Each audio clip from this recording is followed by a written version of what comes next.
Shalom y bienvenidos a Vía Hafta Yisrael, una frase hebrea que significa amarás a Israel. Esperamos que se queden con nosotros, ya que nuestro maestro, el Dr. Baruch, nos compartirá una enseñanza expositiva de la Biblia. El Dr. Baruch es profesor titular del Instituto Sera Abraham, con sede en Israel. Aunque todos los cursos en el instituto se imparten en hebreo, el Dr. Baruch se complace en compartir esta enseñanza en inglés con doblaje al español. Para más información, visítenos en amarasaisrael.org o descargue nuestra aplicación móvil Mi Estudio Bíblico. Aquí está Baruch y la lección de hoy. ¿Te consideras una persona con mentalidad de reino o con mentalidad mundana? Como creyentes, nuestra respuesta por instinto es, por supuesto que tengo una mentalidad de reino. Pero quizás un indicador mucho más efectivo para conocer nuestra realidad no es necesariamente lo que decimos por instinto, sino nuestro manejo de las finanzas. Es decir, ¿qué hacemos con nuestro dinero? Las decisiones financieras que tomamos hablan mucho más fuerte que nuestras palabras en cuanto a si somos personas con mentalidad celestial o terrenal. Toma tu Biblia y ve conmigo a Lucas capítulo 12. Evangelio de Lucas capítulo 12. Y vamos a empezar con el verso 13. Aquí tenemos a una gran multitud de personas. Y una de las personas de esa multitud hablará directamente con Yeshua y le hará una petición. Ve conmigo, por favor, al verso 13 que dice: Pero cierto hombre de la multitud le dijo: Maestro, noten que esta es una palabra de máximo respeto. Este individuo le está diciendo a Yeshua que está buscando una respuesta. Él quiere saber algo y le dice: Maestro, dile a mi hermano que divida conmigo la herencia. ¿Cuál es el contexto de esta petición? Puede que nos suene algo extraño, porque si fuesen nada más dos hermanos y el padre muere, obviamente pensaríamos que cada hermano se queda con la mitad de la herencia. Y esa es la implicación aquí cuando dice: dile a mi hermano que divida conmigo la herencia. Pero debemos entender que el contexto bíblico exige que entendamos algo distinto sobre este pasaje. Probablemente, el hombre que habla es el hermano menor, y él quiere 50% de la herencia, porque de acuerdo con la ley bíblica, y me refiero a la Torá, al primogénito le corresponde una doble porción de la herencia. Por lo que vemos aquí, este hermano menor no está contento con eso. Él quiere lo que en su propia mente estima como lo justo, 2 porciones iguales. Pero Dios no está de acuerdo. Entonces, esta es la razón por la que este hermano le dice a Yeshua: Maestro, instruye a mi hermano para que divida de manera equitativa esta herencia conmigo. Verso 14. Pero él le dijo, aquí encontraremos la respuesta de Yeshua, que le dijo: Hombre, y aquí este término sería algo como decir señor o caballero. ¿Quién?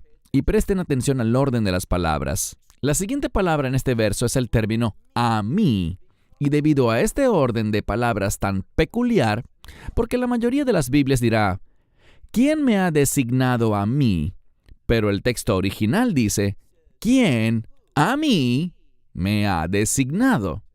Y el énfasis aquí está sobre Yeshua. Lo que esto busca comunicarnos es lo siguiente: que ha sido Dios el Padre quien nos ha dado estos mandamientos. Nadie tiene la autoridad para alterar los mandamientos de Dios, para cambiar lo que las Escrituras nos enseñan. Así que dice: Hombre, ¿quién a mí me ha designado?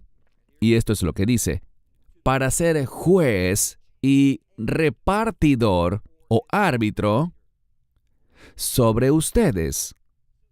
Lo que le está diciendo es, yo no vine a este mundo para producir un cambio en los mandamientos de Dios. Ya vimos eso en Mateo capítulo 5, en el Sermón de la Montaña.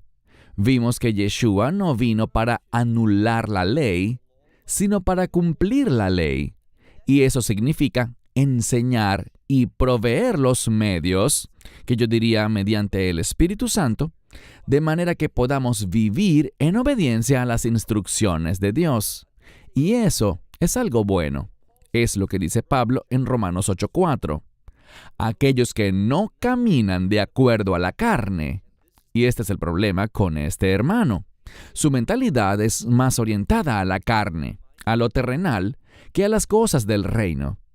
Él no está comprometido con el reino. Él quiere más dinero, más allá de lo que la palabra de Dios le permite. Y es que hay un propósito detrás de todo lo que hace Dios. El problema es el siguiente. Nuestros deseos tienden a obstruir los propósitos de Dios. ¿Qué quiero decir? Que nuestros deseos egoístas, nuestro concepto de lo que es correcto, de lo que es justo, lo que debe sucedernos, nos desvía de la obediencia a Dios y de cumplir su voluntad y sus propósitos. Pasemos ahora al verso 15. Pero Él les dijo, y este que habla aquí nuevamente es Yeshua. Él siguió enseñando y dando revelación. Y a manera de advertencia, le dice a este joven. Leemos aquí. Miren, y este término significa presten atención. Algunas Biblias lo traducen como cuídense, pero en su sentido más sencillo significa sean perceptivos, miren a su alrededor y, con la revelación de Dios, respondan adecuadamente.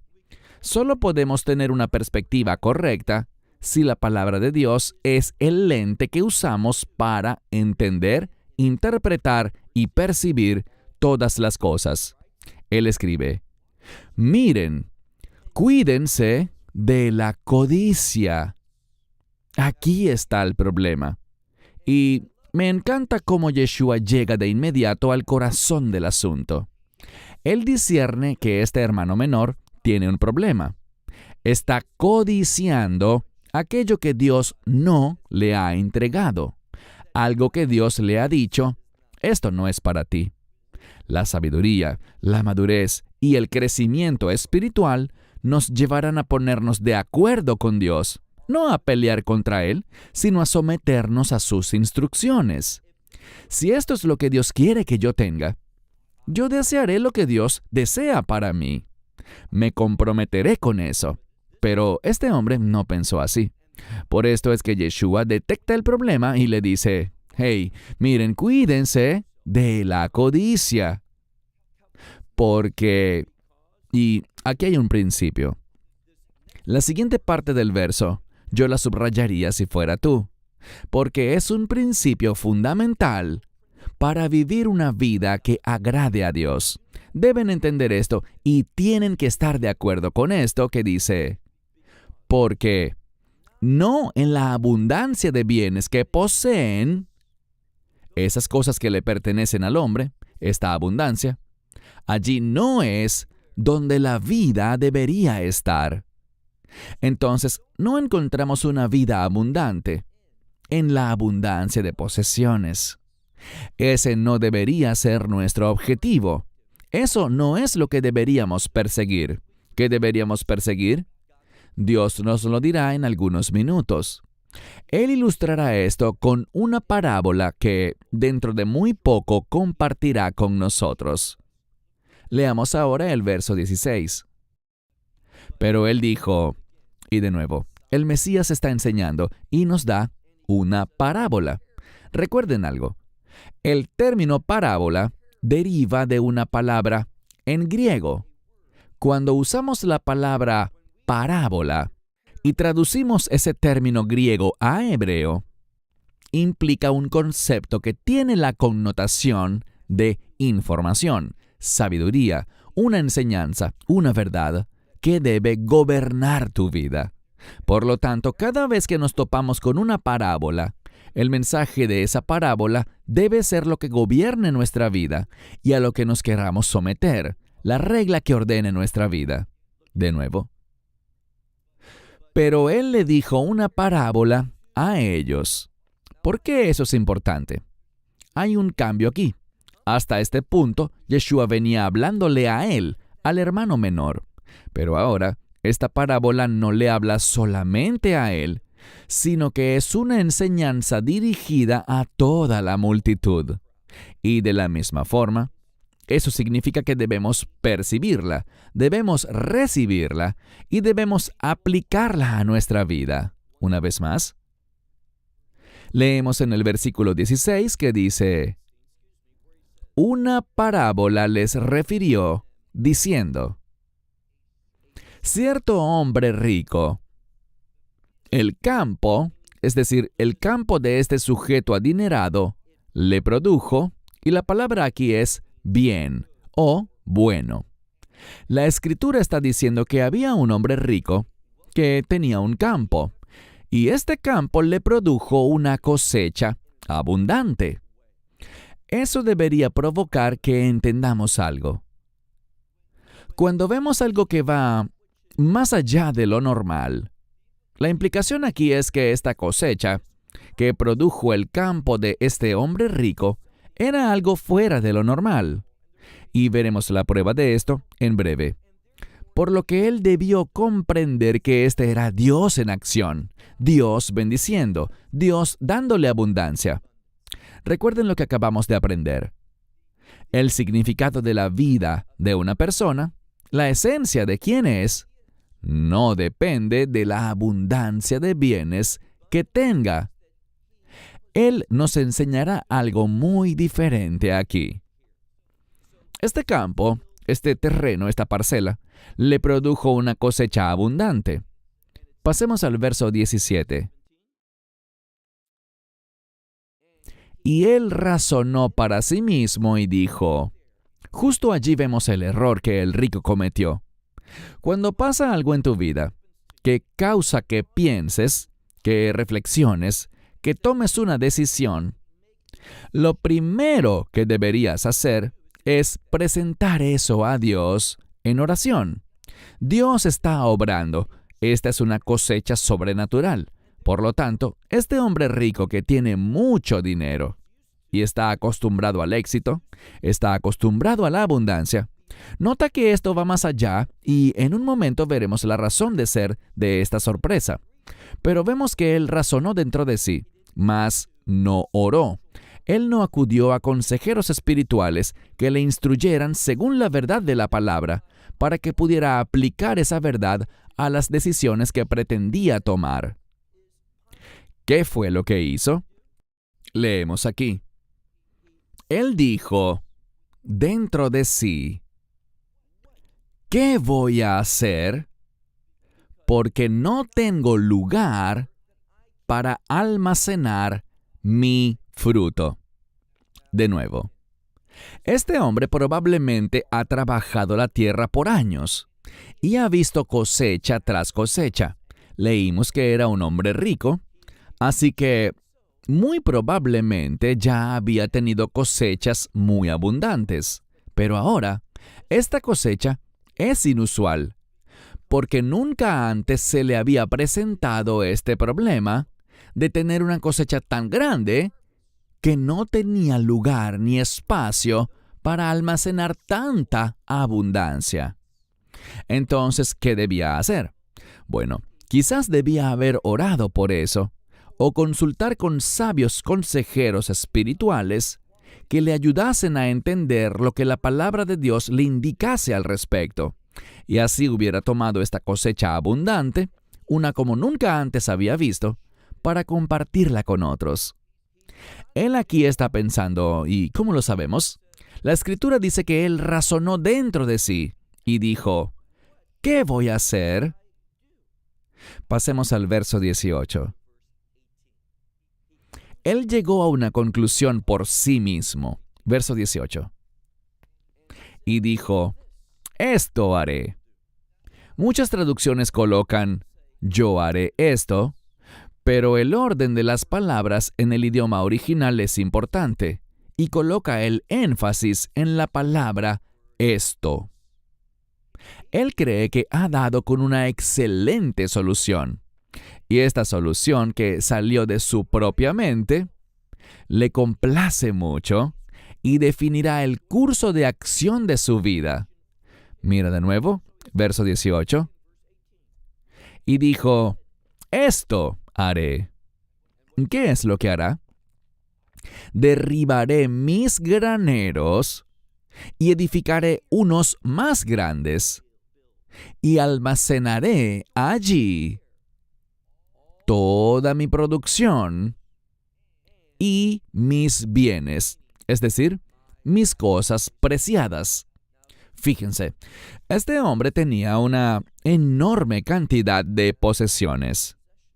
Ya se nos ha dicho que era un hombre adinerado, y ahora por primera vez ha tenido una cosecha tan grande, tan sobrenatural, algo que no es común, que no es normal, que nunca había visto, al punto de que ha decidido invertir para derribar los graneros viejos, que ya no son adecuados, con el fin de construir unos más grandes y poder así almacenar todo lo que ha producido.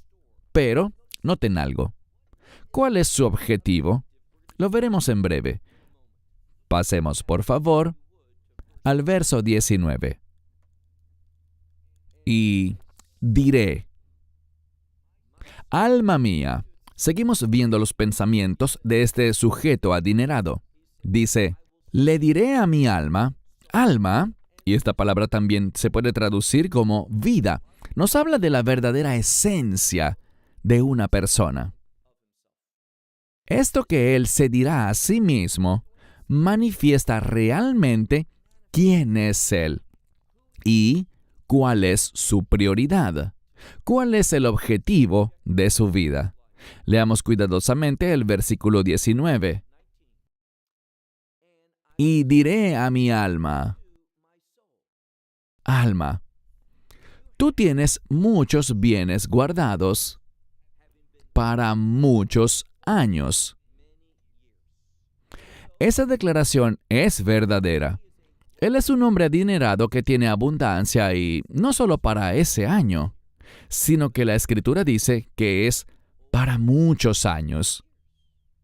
Dios ha sido muy bueno con él. ¿Y qué ha hecho él? Almacenar, guardar, acaparar. Él quiere más y más cada vez. E incluso cuando ya no puede almacenar más, jamás se le ocurrió compartir su cosecha con otros. Ser de bendición. Jamás pasó por su mente, hey, Dios ha sido bueno conmigo. Quizás yo deba ser generoso, bueno y amable con alguien más. Eso nunca pasó por su mente. ¿Y qué más dijo? Como él tiene una abundancia que le durará por muchos años, esta es su conclusión y lo que le dice a su alma. Descansa, come, bebe y alégrate. Esto es lo que él planifica hacer con las bendiciones de Dios. Él quiere descansar. Él quiere comer. Él quiere beber y desea hacer eso que muchas Biblias traducen como alegrarse. Simplemente significa que él quiere pasarla bien. Él quiere disfrutar la vida. Y la fuente de ese gozo, de esa alegría que él piensa que tendrá, está solamente basada en la abundancia de sus bienes. Pero ¿qué aprendimos de Yeshua? Él enseñó que la vida del hombre no consiste en la abundancia de sus bienes, de sus posesiones. En eso no se debe basar la vida. Y vamos a ver una frase conclusiva muy importante en breve. Verso 20. Pero Dios le dijo, necio. Esta es una palabra bastante fuerte, y ella define a una persona que no responde a los estímulos a su alrededor. Es decir, en la medida que vivimos, hay cosas que vemos, y estas cosas estimulan nuestra conducta y acciones. En otras palabras, deberíamos aprender de nuestras vivencias, y ellas deberían causar que nos comportemos, actuemos y obremos en determinada forma. Lo que la Biblia nos dice es que él es un necio, porque no presta atención a lo que debería desde el punto de vista correcto, desde la perspectiva adecuada. Solo está consumido en hacer lo que le complace. Su mundo gira en torno a sí mismo. Él se habla a sí mismo, sobre sí mismo, y todas sus posesiones son para su beneficio exclusivo. ¿Cuál es la enseñanza? Este hombre no está sujeto a la verdad de la Torá. ¿Por qué lo digo? Porque el apóstol Pablo nos enseña en Gálatas que podemos resumir la Torá, el mensaje de toda la Torá, en una sola frase. ¿Cuál frase? Viahavta lareaja kamoja, que significa ama a tu prójimo como a ti mismo.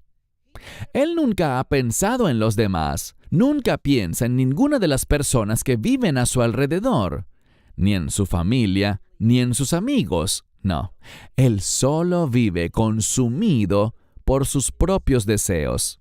Te pregunto algo. ¿Eso te describe? Cuando algo bueno te pasa, te detienes un momento y dices, ¿cómo puedo tomar esto para ser bueno con alguien más? Verán, el fundamento de la Torá es el amor. Eso lo sabemos. Cuando le preguntaron al Mesías cuál es el mayor mandamiento de la Torá, él dijo, ama al Señor tu Dios. Y el segundo mandamiento más importante también se basa en el amor. Ama a tu prójimo como a ti mismo. Este hombre no amaba a Dios, no le interesaba a Dios, ni oraba ni pensaba en Él. De ninguna manera vivía bajo la influencia de la palabra de Dios, ni le importaba a nadie más que sí mismo. Todas sus decisiones eran egoístas, basadas en sus propios deseos y expectativas para lo que él definió que su vida debía ser. Por lo tanto, este hombre está muy lejos de tener una mentalidad de reino. Pero somos llamados a tener mentalidad de reino. ¿Por qué? Recuerden el verso que mencioné, donde el apóstol Pablo dice, no caminen en la carne, porque los que caminan en la carne y no en el espíritu, ¿cuál es su problema? Que no cumplen la justicia de la ley. La ley está arraigada en el amor, y cuando te comportas y actúas dirigido, como dice Romanos 8:4, por el Espíritu de Dios, caminar en el Espíritu causará que la persona cumpla la justicia de la ley.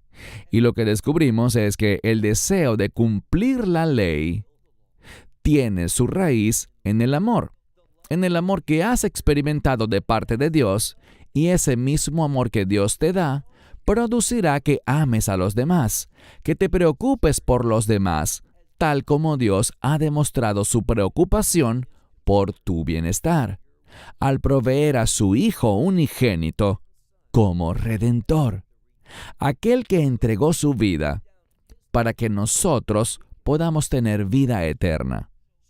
¿Qué leemos aquí? De nuevo, verso 20. Pero Dios le dijo, necio, esta noche vienen a pedir tu alma. ¿Qué significa eso?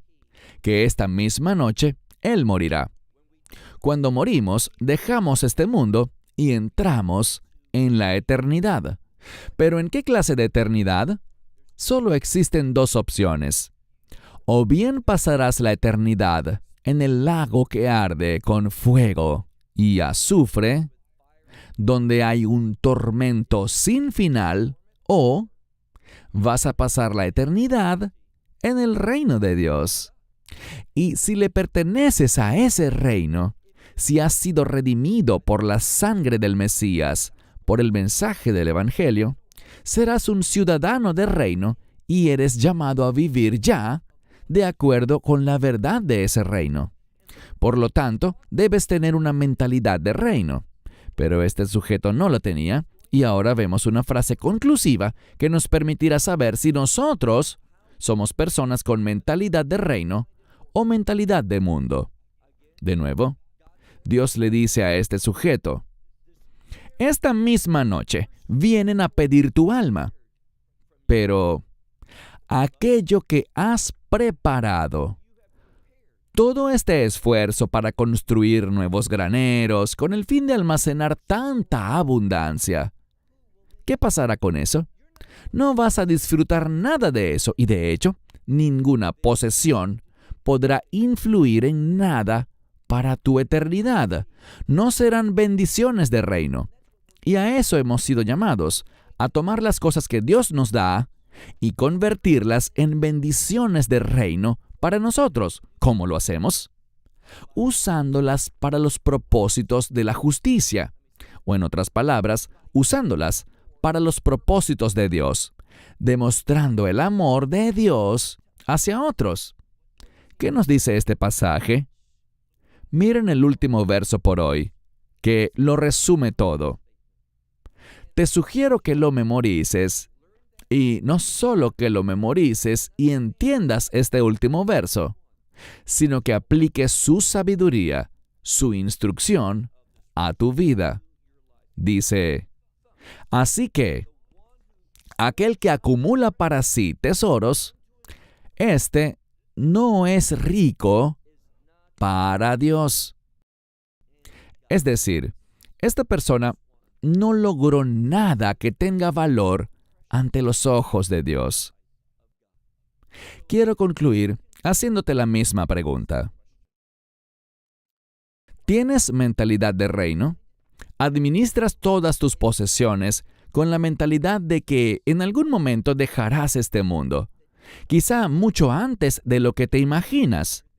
Y por tanto, querrás utilizar y ser buen mayordomo de lo que Dios te da para demostrar el amor de Dios al manejar estos bienes de manera justa y piadosa, manifestando así la gloria de Dios. Eso es lo que hace un verdadero creyente. Y este manejo piadoso de las finanzas demostrará si pertenecemos al reino o si pertenecemos a este mundo. Una pregunta muy importante, y espero que sus vidas expresen la respuesta correcta. Esperamos que te hayas edificado con el mensaje de hoy y lo compartas con otros. Te invitamos a seguir nuestros estudios cada semana por este canal y por el portal de YouTube de Amarás a Israel. También puedes descargar nuestra aplicación móvil gratuita, Mi Estudio Bíblico. Finalmente, para obtener más información sobre nosotros, visita nuestra web amarasaisrael.org, donde encontrarás otras conferencias de Baruch en audio, video y texto. Hasta el próximo programa. Que el Señor te bendiga en Yeshua HaMashiach, Jesús el Mesías, mientras caminas con Él. Shalom desde Israel.